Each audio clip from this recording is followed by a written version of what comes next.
Isang Vilmanian ang sinupalpal ng admin ng isang Facebook group, ang Philippine Entertainment. Nag-post ng larawan ng superstar at national artist na si Nora Aunor, ang admin ng nasabing grupo, patungkol sa posibleng pagsali ng 4 na reyna ng pelikula na sina Nora, Vilma, Sharon at Maricel sa nalalapit na Metro Manila Film Festival. Isang Vilmanian ang nagkomento ng bastos na comment. Hindi ko na babanggitin ang iba pang sobrang bastos na salita ng Vilmanian. Sabi ng Vilmanian, nakakatawa, hindi na dapat tinatawag na nag-iisang superstar si Aunor dahil undisputed, first day, first screening, half-day pull-out queen si Aunor. Magalang naman siyang sinagot ng admin ng Philippine Entertainment. With all due respect, nag-iisang superstar pa rin si Nora dahil wala pa ni isang artistang naabot kung ano ang naabot niya. Even Vilma, malapit siguro pero wala pang nakapantay. Dagdag pa ng admin, nakalimutan niya ata na malaki ang kontribusyon ng nag-iisang superstar sa movie industry.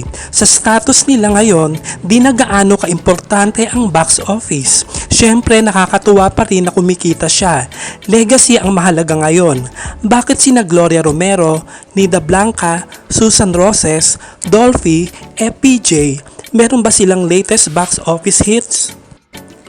Di ba matagal nang bumaba ang popularity nila pero nanatili silang haligi ng industriya dahil sa legacy na iniwan nila. Yan ang di maintindihan ng mga Vilmanians dito na unang nakikipag-away. Sa totoo lang, di napantayan ng ninuman ang nakamit ni Nora Aunor.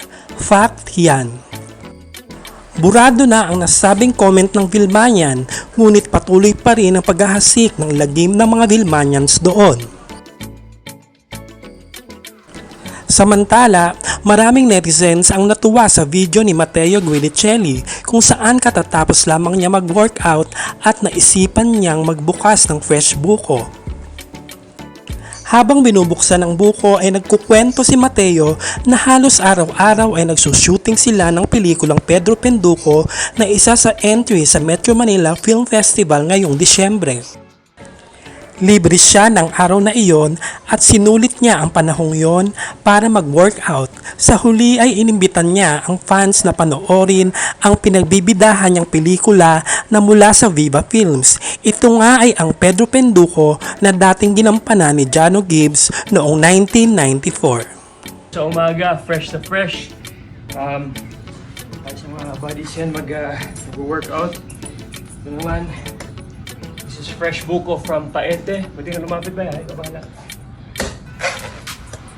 Magdala tayo ng fresh buko. Fresh hydration is the key. Siyempre naghahanda tayo ngayon ng Pedro Penduko the movie. We have to keep very fit. Dahil mahirap yung mga stunts namin doon. Lahat-lahat na.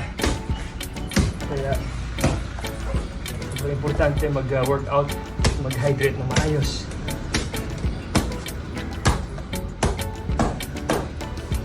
Ayan. Uy, parang lumang buko na to. Ay, yan. Yan. Fresh na buko para sa umaga. Ayan. Magandang umaga, magandang weekend.